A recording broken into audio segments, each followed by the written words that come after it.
Good morning મચાન. આપ સૌ વિદ્યાર્થીઓનું સ્વાગત છે. આપ સૌ વિદ્યાર્થીઓ કુશળ મંગળ હશો. આપનું તથા આપની ફેમિલીનું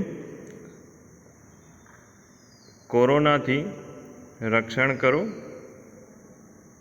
હવે આપણે મર્ચન્ટ ચેરિટેબલ ટ્રસ્ટ સંચાલિત મર્ચન્ટ એન્જિનિયરિંગ કોલેજમાં વિડિયો લેક્ચરિંગ દ્વારા આપને ભણાવવાનું શરૂ કરીશું. Kinematics and theory of machine subject મારે લેવાનો છે. મિકેનિકલ ડિપાર્ટમેન્ટ મર્ચન્ટ એન્જિનિયરિંગ કોલેજમાં આપનું સ્વાગત છે. હવે આપણે સૌપ્રથમ જોઈશું કાઇનેમેટિક્સ એન્ડ થિયરી ઓફ મશીનનો સિલેબસ. સૌપ્રથમ આપણે જણાવી દઈએ કે આજથી પહેલાં જે સિલેબસ આવતા હતા તેમાં કાઇનેમેટિક્સ સબ્જેક્ટ અલગ હતો અને થિયરી ઓફ મશીન સબ્જેક્ટ અલગ આવતો હતો. બંને અલગ અલગ સબ્જેક્ટ તમારે ભણવાના આવતા હતા. પણ અત્યારે બંનેનું કોમ્બિનેશન કરી દીધું છે, મિશ્રણ કરી દીધું છે. વન ટાઈપનું એક કાઇનેમેટિક્સનો થોડો પાર્ટ લીધો છે અને થોડો થિયરી ઓફ મશીનનો પાર્ટ લીધો છે. એટલે આ સબ્જેક્ટની ક્રેડિટ વધી જાય છે. ટોટલ ક્રેડિટ થાય છે 5ની ક્રેડિટ. બાકી બધું સેમ છે. હવે જે શરૂઆતના 3 યુનિટ રહ્યા કે જે introduction of mechanism and machine, graphical and analytical linkage synthesis, velocity and acceleration, બરાબર. અને પાછળના બીજા 4 યુનિટ છે cams, belt, ropes and chain, friction, clutch and brake, gear and gear train. આમાં સૌપ્રથમ ઇન્ટ્રોડક્શનમાં આપણે જોઈએ તો કાઇનેમેટિક્સ, ડાયનેમિક્સ, મિકેનિઝમ, મશીન વગેરેનો આપણે અભ્યાસ કરવાનો છે. જેમ જેમ આપણે આગળ જતા જઈએ એમ આપણે કાઇનેમેટિક ચેન શું છે, કાઇનેમેટિક પેર શું છે વગેરેનો અભ્યાસ આપણે કરતા જઈશું, બરાબર. બાકી પછી ગ્રાફિકલ એન્ડ એનાલિટિકલ લિંકેજ આપેલી છે, તો એમાં પણ ઘણા બધા પોઈન્ટો અહીંયા લખેલા છે. એ જ રીતે દરેકે યુનિટ વાઇઝ આપણે જોઈએ તો આની રેફરન્સ બુક પણ અહીંયા આપેલી છે. જેમ કે theory of machine Ratan SS Tata McGraw Hill પબ્લિકેશનની છે. એ જ રીતે નીચે બીજી 5 બુકોના નામ આપેલા છે, તો એમાંથી ગમે તે બુક તમે ઉપયોગ કરી શકો છો. હવે જોઈએ આપણે ઇન્ટ્રોડક્શન પાર્ટ. તો આમાં ઇન્ટ્રોડક્શનમાં આપણે જે પહેલાં કવર કરેલું છે તો મિકેનિઝમ. તો મિકેનિઝમનો ડેફિનેશન શું છે તો જોઈએ તો if a number of bodies are assemble in such a way that the motion of one causes constrained and predictable motion to the others, it is known as mechanism. શું થયો આનો મતલબ મિત્રો? આનો મતલબ એવો થાય કે એક અથવા એકથી વધારે જે લિંક આવતી હોય છે એ લિંકને જોઈન્ટ કરીને, કોઈક લિંકને ફિક્સ કરીને, કોઈક લિંકને મૂવમેન્ટ આપીને, કોઈકને એન્ગ્યુલર મૂવમેન્ટ આપીને, રોટેશનલ મૂવમેન્ટ આપીને, લિનિયર મોશન આપીને, કોઈ પણ મોશન આપીને એને કોઈ ઉપયોગી વર્કમાં કન્વર્ટ કરીએ છીએ અને એનાથી કંઈક આઉટપુટ આપણને મળે છે, તો એ ટાઈપની મિકેનિઝમ થઈ ગઈ. તો મિકેનિઝમ શું કરશે? સેકન્ડ લાઈન આવી તો ટ્રાન્સમિટ એન્ડ મોડિફાય મોશન. શું કરશે? મોશનને ટ્રાન્સમિટ કરશે, એટલે કે એક જગ્યાએથી બીજી જગ્યાએ, અને મોડિફિકેશન પણ કરશે, બરાબર. જે આગળ બધી આવશે આપણને. પછી છે મશીન કોને કહેવાય? તો મશીન ઇઝ અ મિકેનિઝમ અથવા તો combination of mechanism which apart from imparting definition motion to the part also transmit and modify the available mechanical energy into some kind of desirable work. જે આગળ વાત કરી મિકેનિઝમની, એવી એક કરતાં વધુ મિકેનિઝમનો ઉપયોગ કરીને ટ્રાન્સમિટ કરવાનું છે એન્ડ મોડિફાય કરવાની છે, બરાબર, મોશનને. અને કયા ફોર્મમાં રૂપાંતર કરવાનું છે? મિકેનિકલ એનર્જીનું કોઈ બીજા કાર્યમાં રૂપાંતર કરવાનું છે, બરાબર. તો એ થઈ જશે મશીન તમારું. Thus mechanism is a fundamental unit. શું કીધું? મિકેનિઝમ એ શું છે? ફંડામેન્ટલ યુનિટ છે. And one has to start with it study. બરાબર. હવે આપણે જોઈએ આગળ. The study of a mechanism involves its analysis as well as synthesis. બે વસ્તુ અહીંયા આપેલી છે, ગૌર કરજો અહીંયા. સિન્થેસિસ એન્ડ એનાલિસિસ, બરાબર. હવે જોઈએ એનાલિસિસ. તો આપણને ખ્યાલ જ છે એનાલિસિસ કોને કહેવાય. તો analysis is the study of motion and forces concerning different parts of an existing mechanism, whereas synthesis involves the design of its different parts. અહીંયા બંનેની શોર્ટ એન્ડ સ્વીટ ડેફિનેશન આપી દીધી કે એનાલિસિસ એટલે શું, કે મોશન અને ફોર્સ જે તમારો લાગે છે તો એના ઉપર શું અસર થાય છે, તો એની એનાલિસિસ કરવાનું છે. અને સિન્થેસિસમાં શું થશે, તો એ શું કરશે, ડિઝાઇન રિલેટેડ ભાગ ભજવશે. In a mechanism, મિકેનિઝમમાં શું થશે? આમ the various parts are so proportional and related that the motion of one imparts requisite motions to the other and the parts are able to withstand the force impressed upon them. Mechanism એ ટાઈપની હોવી જોઈએ કે એ પોતે એના ઉપર જે force transmit કરવાનો છે, મોશન ટ્રાન્સમિટ કરવાની છે, તો એ મોશનને ફોર્સને વિસ્ટેન્ડ કરી શકે એ ટાઈપની કેપેસિટી એમાં હોવી જોઈએ, બરાબર. હવે જોઈએ કાઇનેમેટિક્સ. હવે કાઇનેમેટિક્સની ડેફિનેશન શું આપેલી છે, તો it deals with the relative motion of different parts of a mechanism without taking into consideration the forces producing the motion. આનો મતલબ શું થયો કે કાઇનેમેટિક શેના ઉપર ડીલ કરશે? રિલેટિવ મોશન, બરાબર, ઓફ ડિફરન્ટ પાર્ટ્સ, અલગ અલગ પાર્ટ્સની રિલેટિવ મોશન ઉપર ઓફ મિકેનિઝમમાં without taking into consideration the force producing the. અહીંયા એક વાત ખાસ ધ્યાન રાખજો, શું કીધું છે? Without taking.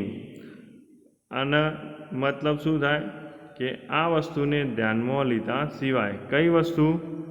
તો જે ફોર્સ પ્રોડ્યુસ થાય છે, બરાબર, ઓફ ધ મોશન, એને ધ્યાનમાં લીધા વગર આપણે શું કરવાનું છે? એનો અભ્યાસ કરવાનો છે. તો એ કયામાં આવશે? તો એ વસ્તુ આવશે આપણા કાઇનેમેટિક્સમાં, બરાબર. Thus, it is the study from geometric point of view to know that displacement, velocity and acceleration of the part of mechanism. બરાબર. આગળ જોઈએ ડાયનેમિક્સ. તો આમાં શું થશે? પહેલાંમાં વિધાઉટ હતું, આમાં વિથ આવશે. ઇન્વોલ્વ થઈ ગયું. શું ઇન્વોલ્વ થઈ ગયું? એક વસ્તુ calculation of force impressed upon the different parts of mechanism. આગળ આપણે વાત કરી હતી કાઇનેમેટિકમાં, તો શું કીધું? તો અહીંયા વિધાઉટ ફોર્સ આપણે ધારવાનું હતું. જ્યારે ડાયનેમિકમાં શું થશે? ઇન્વોલ્વ થશે, ફોર્સનું કન્સિડરેશન કરવાનું છે, બરાબર.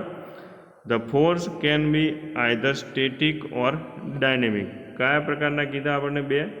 સ્ટેટિક પણ હોઈ શકે અથવા તો ડાયનેમિક્સ પણ હોઈ શકે, બરાબર. એ પણ આપણે આગળ જોઈશું. Dynamics is a further subdivided into kinetics and statics. બરાબર, કયા ભાગમાં બે પડ્યા? Kinetics and statics. Very good. Kinetic is the study of force when the body is in motion, whereas static deal with the force when the body is stationary. બંનેની definition આવી ગઈ. Kinetics શેના વાપરવાના છે તમારે? તો એ ફોર્સ ક્યારે? તો body in a મોશનમાં, કે જ્યારે કોઈ વસ્તુ ગતિ કરતી હોય તો એ દરમિયાન એના ઉપર કયા ફોર્સ લાગે છે, તો એ શેમાં અભ્યાસ કરવાનો આવશે? કાઇનેટિક્સમાં. બરાબર. હવે બીજું આપણે જોઈએ સ્ટેટિક્સ. તો સ્ટેટિક્સમાં શું થશે તમારે? તો ફોર્સ લાગશે, વિથ ફોર્સ વેન બોડી કેવી હશે? સ્ટેશનરી, એટલે કે સ્થિર પડી રહેલી હશે પાર્ટ્સ, તો એના ઉપર કયા ફોર્સ તમારે લાગશે, તો એ તમારે અભ્યાસ કરવાનો છે. તો બે વસ્તુ ક્લિયર થઈ ગઈ આમાં. એક વસ્તુ હતી પહેલી કાઇનેટિક્સ, બીજી વસ્તુ શું હતી? સ્ટેટિક્સ. કાઇનેટિક્સમાં તમારા બોડી કેવી હોય? મોશનમાં હોય, જ્યારે સ્ટેટિક્સમાં બોડી કેવી હોય? સ્થિર હોય. ઓકે. હવે આ એક નવી સ્લાઇડ ઉપર જઈએ આપણે. કાઇનેમેટિક લિંક ઓર એલિમેન્ટ. આની સૌપ્રથમ આપણે ડેફિનેશન જોઈ લઈએ. ઈચ પાર્ટ ઓફ મશીન, એટલે કે મશીનના દરેક પાર્ટની વાત કરીએ છીએ, which moves relative to some other part is known as a kinematic link, અથવા તો સિમ્પલી લિંક, અથવા તો એને એલિમેન્ટ. શું કહેવાય એને? કાઇનેમેટિક લિંક કહેવાય, સિમ્પલી લિંક કહેવાય, અથવા તો પછી એને એલિમેન્ટ પણ તમે કહી શકો છો. શું વાત કરીએ એને ડેફિનેશનમાં? ઈચ પાર્ટ ઓફ મશીન, તો આખું આપણે મશીન લીધો. ધારી લો કે એક આપણા પાસે લેથ મશીન અવેલેબલ છે, તો એ લેથ મશીનના પાર્ટ્સ વિશે તમે વિચારો. અથવા તો પછી એક નીચે એક ફિગર આપેલી છે અહીંયા આપણને, એ ફિગરમાં અલગ અલગ તમારા પાર્ટ્સ આપેલા છે. બરાબર. તો each parts of machine which moves relative to some other part. હંમેશા મોશન કેવી હોય? એકબીજાને રિલેટિવ હોય ત્યારે જ એ મશીનમાં રૂપાંતર થતું હોય છે. બરાબર. ક્યારે એક લિંક અથવા તો એક મિકેનિઝમની મદદથી મશીન બનતું નથી. એના માટે શું હોવું જોઈએ? વધારે લિંક અને વધારે પડતા રિલેટિવ મોશન હોય ત્યારે જ એ કોઈક મશીનનું બને છે કે જેમને તમે આઉટપુટ મેળવી શકો છો. હવે આગળ જોઈએ. A link may consist of several parts, એટલે ઘણા બધા પાર્ટ્સ અંદર હોઈ શકે લિંકમાં.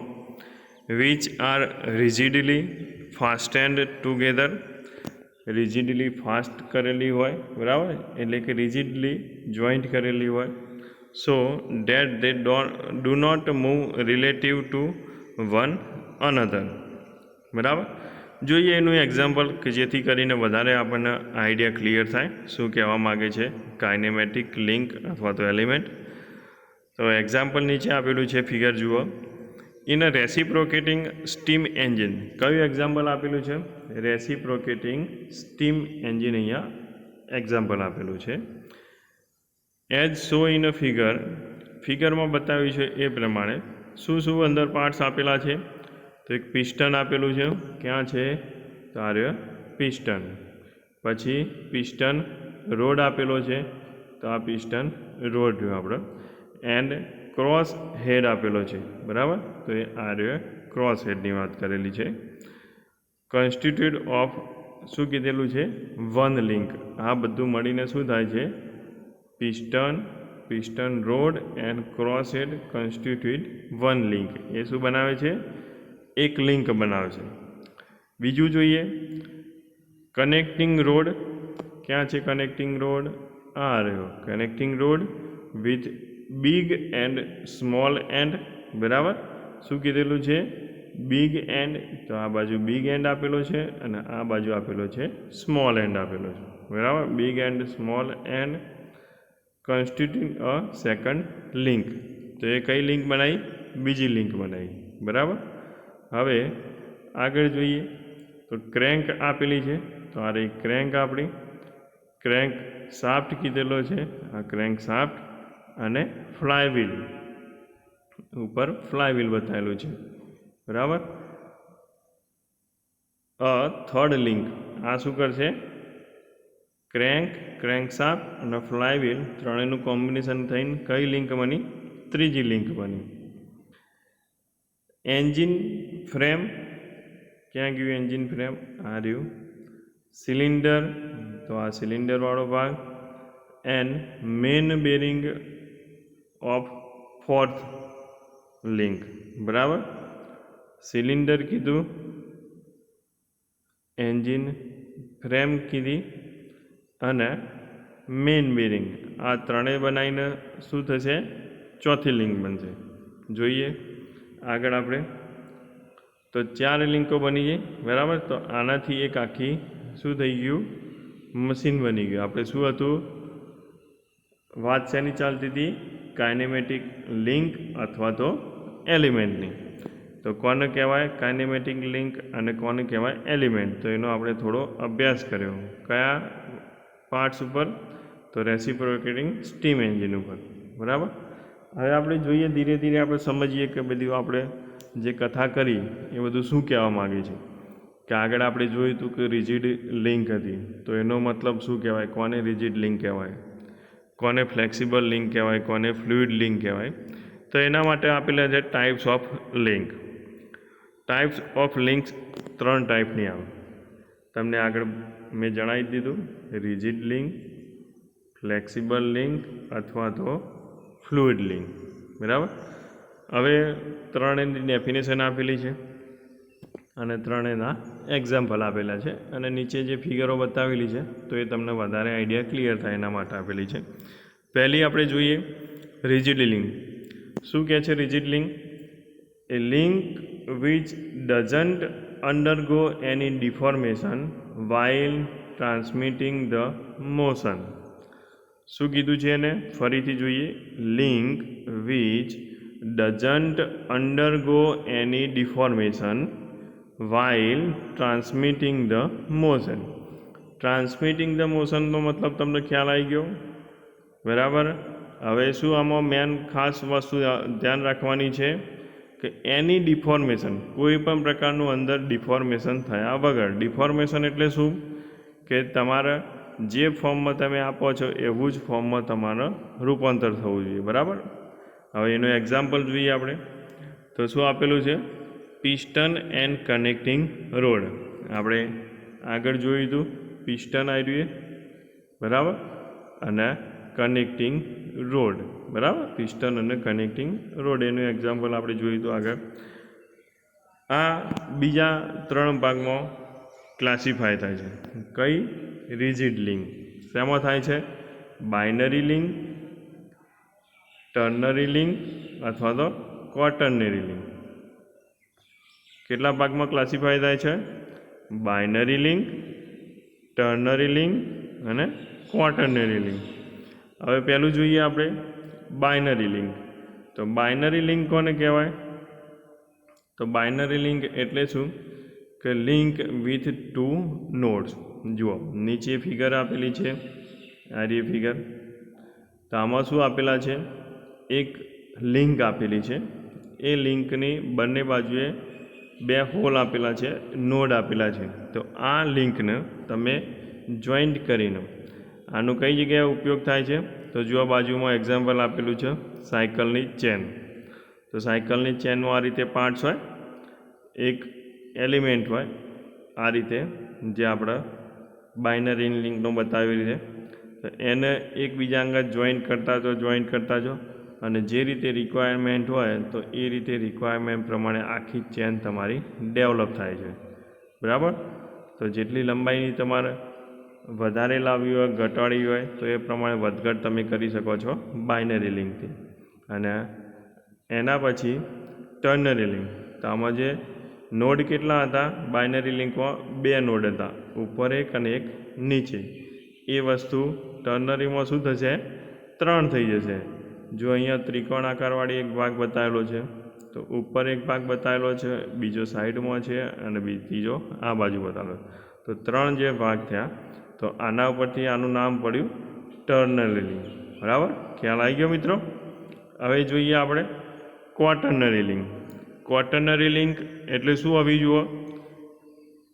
બરાબર, વેરી ગુડ, ખ્યાલ આવી ગયો તમને? તો 4 ભાગ તમારા હોવા જુઓ, તો 4 નોડ, એક નોડ, બીજો નોડ, ત્રીજો નોડ અને ચોથો નોડ, એવા ટોટલ 4 નોડ થઈ જાય, તો એ તમારી લિંક બની જાય ક્વોટર્નરી લિંક। ઓકે મિત્રો, તો આમાં રિજિડ લિંકની ડેફિનેશન, એનું એક્ઝામ્પલ કહી દીધું, પિસ્ટન એન્ડ કનેક્ટિંગ રોડ। એના પછી એ ક્લાસિફાય થાય છે બાઇનરીમાં, ટર્નરીમાં અને ક્વોટર્નરીમાં, એ ત્રણેના એક્ઝામ્પલ આપી દીધા। હવે આગળ જોઈએ આપણે, તો આગળ આવ્યું ફ્લેક્સિબલ લિંક। ફ્લેક્સિબલ લિંકની ડેફિનેશન શું થાય છે?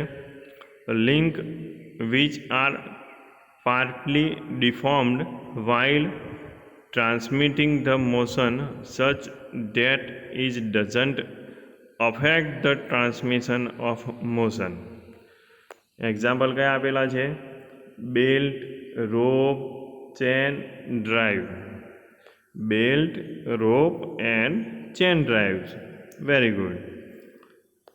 ફરીથી ડેફિનેશન જોઈએ, link which are partly deformed while transmitting the motion such that it doesn't affect the transmission of the motion। જો આના ઉપરથી ડેફિનેશનથી ખ્યાલ આવી જશે, બેલ્ટ, તો બેલ્ટ કેવો હોય વિચારો?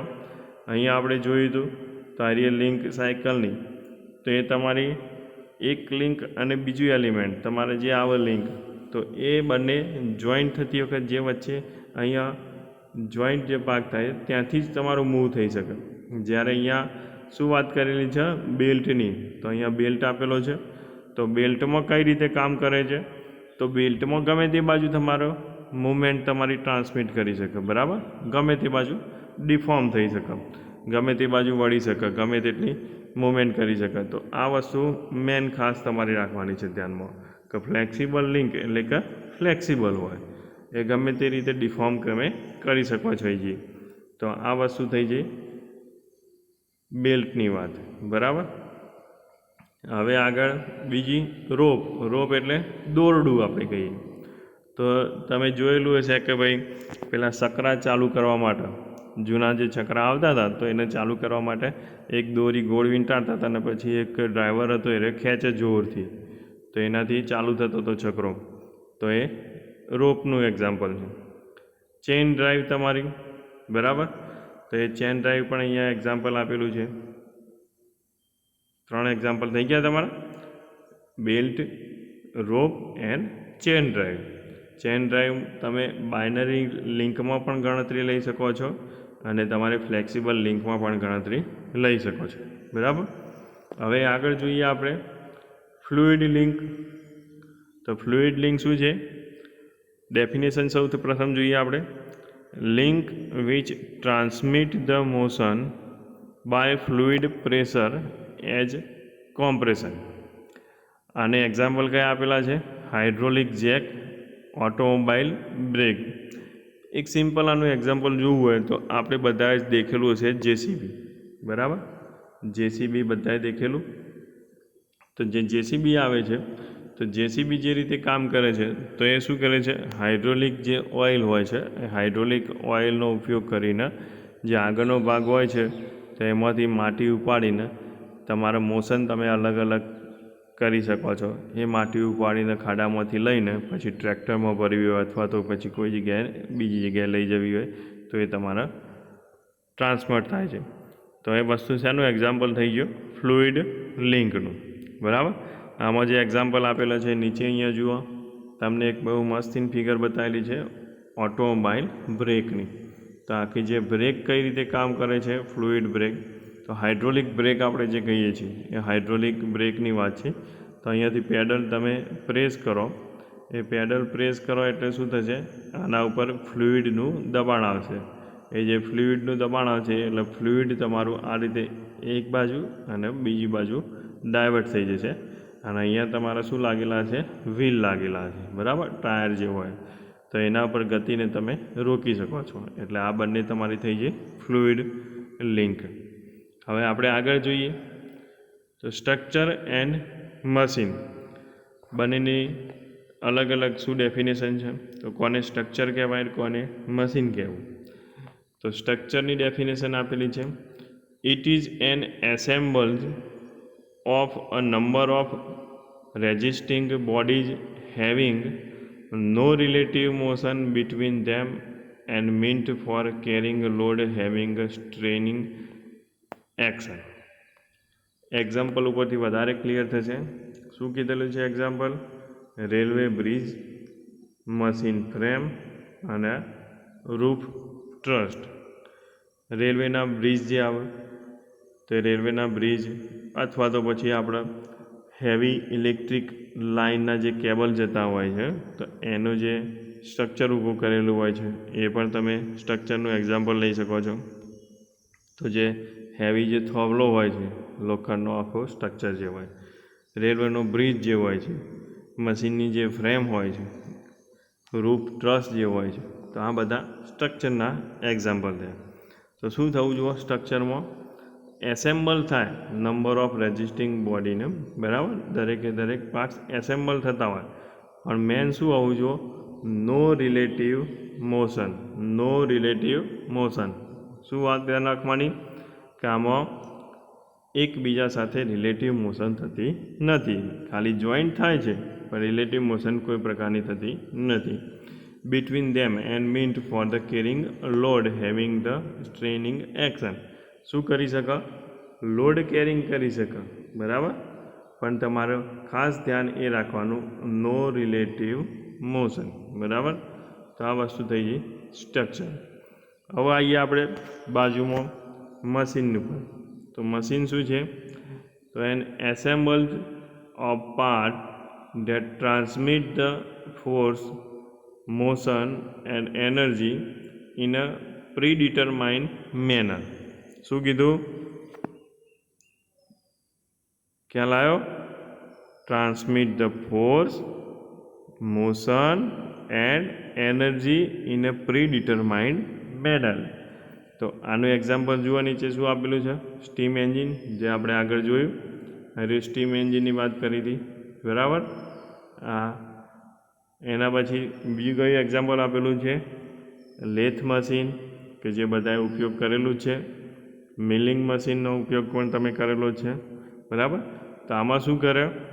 અમુક લિંક ફિક્સ હોય, જેમ કે બોડી એની, બરાબર, લેથ મશીનનું જે ભાગ હોય કે એ ભાગ ફિક્સ હોય, અને ચક તમારો જે હોય, ચક તમારો ફરતો હોય, અને બાજુમાં તમારા વર્કપીસ તમારે ફિટ કરવાનું હોય છે ચકના અંદર, અને એના બાજુમાં ટૂલ પોસ્ટ હોય છે કે જેમાં ટૂલ લગાવીને તમે અલગ અલગ વર્ક ડિફોર્મ કરી શકો છો, અને એ રીતે તમે અલગ અલગ કામ લઈ શકો છો. તો આને શું કીધું છે? તો મશીનમાં ટ્રાન્સમિટ ધ ફોર્સ, ફોર્સ તમારો ટ્રાન્સમિટ થાય, મોશન ટ્રાન્સમિટ થાય, એન્ડ એનર્જી. શું શું વસ્તુ થાય? Force, motion and energy in A pre determined manner. એટલે કે જેવી જરૂરિયાત હોય એ રીતનું. જેમ કે અહીંયા એક્ઝામ્પલ આપેલું છે કે ભાઈ સ્ટીમ એન્જિન, તો એમાં જે રીતે સ્ટીમની જરૂર હોય અને એનાથી જે વર્ક મેળવવું હોય એ શું થયું? પ્રી ડિટરમાઇન્ડ મેનર થયું. કે લેથ મશીનથી શું કામ થશે, મિલિંગ મશીનથી શું કામ થશે, એની વાત કરી, બરાબર મિત્રો. હવે તમારે જે પરીક્ષામાં ખાસ પૂછાય છે એ શું હોય છે કે સ્ટ્રક્ચર અને મશીનનો ડિફરન્સ શું? બંને વસ્તુ સેમ જ છે. બંને તમારી અલગ અલગ એલિમેન્ટ અથવા તો લિંકને જોઈન્ટ કરીને સ્ટ્રક્ચર પણ બનતું હોય છે અને મશીન પણ બનતું હોય છે. તો બંનેમાં ધ્યાન શું રાખવાનું છે કે સ્ટ્રક્ચરમાં આપણે શું હોવું જોઈએ? નો રિલેટિવ મોશન. Very good. અને મશીનમાં શું હોવું જોઈએ? કે એ વસ્તુ તમારે ફોર્સ ટ્રાન્સફર કરે છે, મોશને ટ્રાન્સફર કરે છે અને એનર્જી પણ, બરાબર. તો જોઈએ બંનેના ડિફરન્સ. પહેલો ડિફરન્સ શું આવશે? No relative motion between the links, બરાબર. શોર્ટમાં લખેલું છે between, no relative motion between the link. એની સામે મશીનમાં શું આવવું જોઈએ? તો relative motion between the link. એકબીજાની રિલેટિવ મોશન હોય છે. જે રીતે લેથ મશીનની વાત કરીએ તો લેથ મશીનનો બેડ હોય છે એ ફિક્સ હોય છે, જ્યારે ચક તમારો રોટેટ થતો હોય છે, ટૂલ પુટ્સ તમારું લિનિયર મોશન કરતી હોય છે, બરાબર. તો એ રીતે અલગ અલગ મોશન થાય છે, જ્યારે સ્ટ્રક્ચરમાં શું હોય, કોઈ પણ પ્રકારની રિલેટિવ મોશન હોય નહીં. બીજો પોઈન્ટ શું આવ્યો, no energy is transform into some useful work. જ્યારે મશીનમાં શું આવશે, the available energy is transform into some useful work. Okay, હવે જોઈએ ત્રીજું, ટ્રાન્સમિટ ધ ફોર્સ ઓનલી. શું કરશે સ્ટ્રક્ચર, ફોર્સનું જ ખાલી ટ્રાન્સમિટ કરશે, જ્યારે મશીન શું કરશે, transmit the motion end power. આનું એક્ઝામ્પલ આપી દીધું આપણે આગળ, રેલવે બ્રિજ કહી દીધો, અને આમાં એક્ઝામ્પલ આપી દીધું સ્ટીમ એન્જિન. તમે ઘણા પણ એક્ઝામ્પલ લઈ શકો, એવું જરૂરી નથી આમાં જે કીધા એ જ એક્ઝામ્પલ તમે વિચારી શકો છો, બરાબર. હવે આજના દિવસ પૂરતું આપણે અહીંયા આપણે લેક્ચર આપણે સ્ટોપ કરીએ છીએ. પછી આપણે જોઈશું આગળ કાઇનેમેટિક પેર ને એ બધાના, બરાબર મિત્રો. તો આશા રાખું છું કે આ લેક્ચર તમને ગમ્યું હશે.